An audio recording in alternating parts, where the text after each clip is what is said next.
اور ایسے ہی لوگ جو نا امید ہو جاتے ہیں کہ جو رزق کی وجہ سے اتنے پریشان ہوتے ہیں کہ وہ خودکشیاں کر لیتے ہیں، تو یاد رکھنا چاہیے کہ یہاں پر اس آیت میں ہمارے لیے یہی بات سکھائی گئی کہ اللہ پر بھروسہ رکھے اور اللہ کے رسول کی فرما برداری کرے۔ بعض ہمارے معاشرے میں ایسے لوگ پائے جاتے ہیں کہ جو شفقت اور نصیحت کے دریا بہاتے ہوئے سمجھاتے ہیں بعض لوگوں کو کہ اگر تو صرف مولوی بن گیا یا نمازی پرہیزگاری بن گیا تو پھر تجھے یا تو نے داڑھی رکھ لی، تو بعض تو اس طرح ڈراتے بھی ہیں کہ نہ تیرے لیے کوئی شادی کے لیے اپنی بیٹی دے گا، کیونکہ داڑھی والوں کو لوگ اپنی بیٹیاں دینا پسند نہیں کرتے۔ اس طرح کے بھی معاشرے میں پائے جاتے ہیں۔ اسی طرح اگر تو مولوی ٹائپ کا پرہیزگار نمازی ہوگا تو تو کس طرح کمائے گا، کہاں سے کمائے گا، کس طرح اپنی بیوی بچوں کا پیٹ پالے گا۔ اسی طرح بعض لوگ اگر کوئی دین کا علم سیکھنا چاہتا ہے اور وہ عالم مفتی بننا چاہتا ہے، تو ایسے بھی ہمارے معاشرے میں گھرانے موجود ہیں آج کہ وہ کہتے ہیں کہ تو دنیاوی علوم نہ چھوڑ اور صرف دین کا تو علم سیکھے گا تو پھر تو بھی بھوکا مر جائے گا، اور اتنی بڑی بات کر جاتے ہیں علمان والحفیظ کہ صدقات اور خیرات پر تجھے گزارا کرنا پڑے گا۔ ایسی بات کرتے ہوئے ہمارے معاشرے میں لوگوں کو کہ وہ سمجھتے ہیں کہ یہ صدقات و خیرات سے جو علماء ہوتے ہیں، جو مفتیان کرام ہوتے ہیں، ان کو کیا لوگ صدقات و خیرات دیتے ہیں؟ وہ دین اگر یہ کانسیپٹ لوگوں کا اگر پڑھا دیا جائے تو یاد رکھیے گا کہ پھر دین باقی نہیں رہے گا، اور پھر وہی قیامت کی نشانیاں ہیں۔ اس میں سے یہ بھی نشانی ہے کہ دین اللہ علماء کو اٹھا لے گا، اور جب علماء اٹھا لیے جائیں گے تو پھر کوئی سکھانے والا نہیں ہوگا، پھر جہلاء رہ جائیں گے، اور جہلاء ہوں گے تو پھر وہ بات معاشرے میں گمراہی والی ہوگی۔ تو یاد رکھیے گا اس آیت میں یہی بات سکھائی گئی کہ حقیقی طور پر رزق دینے والا اللہ ہے، کوئی کسی کو رزق نہیں دیتا، اور وہ اپنی مخلوق پر رب العالمین اتنا مہربان ہے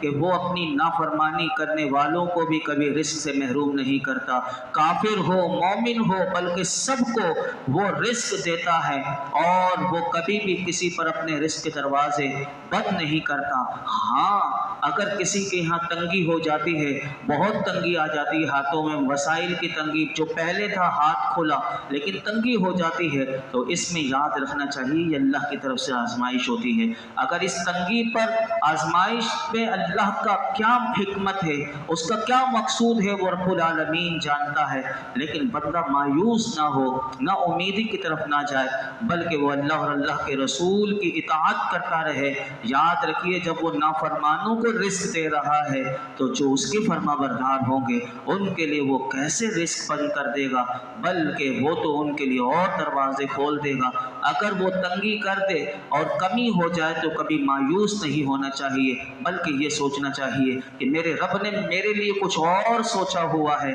کہ کس کے لیے امیری بہتر ہے وہی جانتا ہے، کس کے لیے غریبی بہتر ہے وہ بہتر جانتا ہے۔ اس پر بھی حدیث پاک پچھلے درسوں میں سنا چکا ہوں۔ اللہ تعالی ہمیں غور و فکر کی توفیق عطا فرمائے۔ آگے سنیے، فرمایا وَلَئِن سَأَلْتَهُم مَّنْ خَلَقَ السَّمَاوَاتِ وَالْأَرْضَ وَسَخَّرَ الشَّمْسَ وَالْقَمَرَ لَيَقُولُنَّ اللَّهُ فَأَنَّىٰ يُؤْفَكُونَ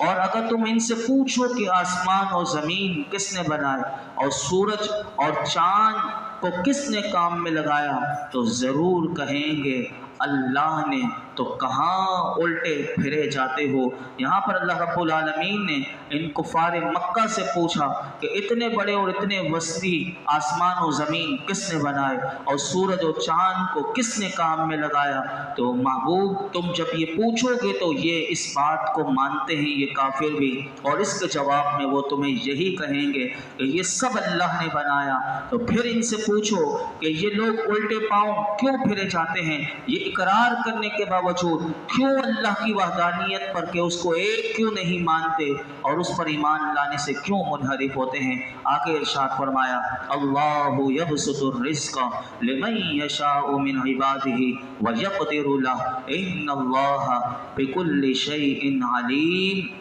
اللہ اپنے بندوں میں سے جس کے لیے چاہتا ہے رزق وسیع کر دیتا ہے اور تنگ کر دیتا ہے جس کے لیے چاہتا ہے۔ بے شک اللہ سب کچھ جاننے والا ہے۔ کفار مکہ اس آیت میں ان کا ذکر کیا گیا کہ وہ مسلمانوں کو شرم دلایا کرتے تھے۔ اب دیکھیے اس سے بھی وہ اپنی چالیں چلا کرتے تھے کہ جو مومن ہو گیا، جو مسلمان ہو گیا، جو کلمہ ہو گیا، تو وہ آڑ دلاتے تھے مسلمانوں کو، اور یہ کہتے تھے کہ جس خدا کی وحدہ لا شریک کو ماننے کی تم ہمیں دعوت دیتے ہو اور تم اس کو ایک مانتے ہو، اور یہ بھی ہمیں کہتے ہو کہ وہ ہر چیز کا مالک ہے، اگر تمہاری بات میں ذرا سی بھی صداقت ہوتی تو تمہاری یہ غریبی نہ ہوتی۔ اب یہ دیکھیں کیسی چال چلتے کہ ایمان کے ڈاکو آج بھی معاشرے میں ایسے پائے جاتے ہیں، تو وہ یہ کہتے تھے کہ تمہاری یہ حالت کیوں ہے، جب تمہارا رب ہر چیز کا مالک ہے تو تمہاری یہ غریبی کیوں ہے، تمہارے پاؤں میں جوتا نہیں ہے اور بدن پر چھترے ہیں اور کھانے کو باسی روٹی کبھی کبھی میسر آتی ہے۔ اللہ اکبر، یہ تانا دیا کرتے تھے۔ تو پھر وہ کہتے تھے کیا خدا کے ماننے والے ایسے ہوا کرتے ہیں؟ اللہ تعالیٰ نے یہ آیت کریمہ نازل کر کے اور بتا دیا، ان کا رد کر دیا کہ یاد رکھنا کہ دولت کی کثرت اور دولت کی قلت یہ کبھی بھی، فرمایا کہ حق اور باطل کی شناخت کا کوئی معیار نہیں ہے۔ وہ اللہ رب العالمین اپنے بندوں کے حالات کو بہتر جانتا ہے اور وہ سب کچھ جاننے والا ہے۔ اسے یہ بھی معلوم ہے کہ کس چیز میں بندے کے لیے بھلائی ہے اور کس میں اس کے لیے نقصان ہے۔ اسے یہ بھی معلوم ہے کہ کس وقت کون امیری کے لائق۔ آپ دیکھتے ہیں نا کئی لوگ بچپن سے غربت کی زندگی گزار رہے تھے، اللہ یکدم وہ ایسا امیر کر دیتا ہے۔ یہی بات کہ فرمایا کس وقت اس کے لیے امیری لائق ہے، اگر جس وقت ہوتی ہے اسے وہ عطا کر دیتا ہے، اور کس وقت کسی کے لیے غریبی بہتر ہوتی ہے، اس کے لائق ہوتی ہے۔ لہٰذا وہ حکمت اور مصلحت کے مطابق ہی ہر ایک کے ساتھ معاملہ فرماتا ہے۔ آگے ارشاد فرمایا وَلَئِن سَأَلْتَهُم مَّن نَّزَّلَ مِنَ السَّمَاءِ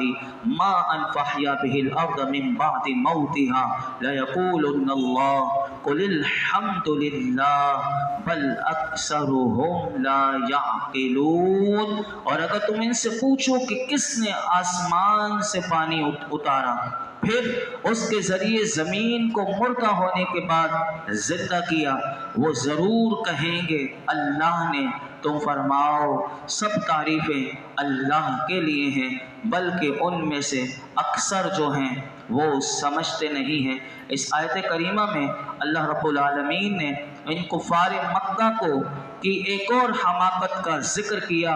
اور بتایا کہ اس آیت کریمہ میں کہ محبوب آپ عرب کے مشرکوں سے یہ بات پوچھیں کہ وہ کون ہے کہ کس نے آسمان سے پانی اتارا اور پھر اس کے ذریعے خشک زمین سے اس نے کھیتی، نباتات، درخت وغیرہ اگا کر ان کو سرسبز و شاداب کر دیا، تو اس کے جواب میں وہ آپ کو کہیں گے اللہ نے پانی نازل فرمایا، اسی نے زمین کو سرسبز کیا۔ یعنی وہ لوگ اس کا اعتراف اور اقرار کرتے ہیں یہ سب اللہ نے کیا۔ پھر اللہ نے اپنے محبوب سے فرمایا کہ محبوب انہوں نے تو اس بات کا اقرار کر دیا، اب آپ کہیے قل الحمد للہ، کہ سب تعریفیں اللہ کے لیے ہے کہ جس نے حق کو ایسا بنایا کہ باطل جو جرت نہیں کر سکتے اس بات کی، یعنی اس کا انکار کرنے کی جرت نہیں کر سکتے، بلکہ ان کافروں میں سے فرمایا اکثر بے عقل ہیں کہ اس اقرار اور اعتراف کے بعد بھی پھر بھی اللہ کو ایک نہیں مانتے اور اس کی وحدانیت کے منکر ہیں۔ اس سے بڑھ کر یعنی جاہل اور نادان کون ہو سکتا ہے؟ اللہ تعالی ہم سب کو عقل سلیم اور ہدایت عطا فرمائے، اور اللہ تعالی ہمیں فہم قرآن کی دولت سے نصیب فرمائے اور تدبر قرآن کی اللہ ہمیں توفیق عطا فرمائے۔ الحمدللہ رب العالمین والصلاة والسلام علی سید الانبیاء والمرسلین وعلی آلہ واصحابہ اجمعین۔ اللہ پاک جو کچھ سنایا اس میں کوئی غلطی کوتاہی معاف فرما، اپنی بارگاہ میں شرف قبولیت عطا فرما۔ یا اللہ اپنی ذات پر کامل یقین و بھروسہ عطا کر دے، یا اللہ یقین و توکل کی دولت عطا کر دے۔ اللہ تیرے صالحین بندوں کے یقین کا صدقہ اور مولا کریم ان کا تیری ذات پر جو بھروسہ جس کی تعریف تو نے قرآن میں کی، اللہ ہمیں بھی اپنی ذات پر کامل یقین و بھروسہ عطا کر دے۔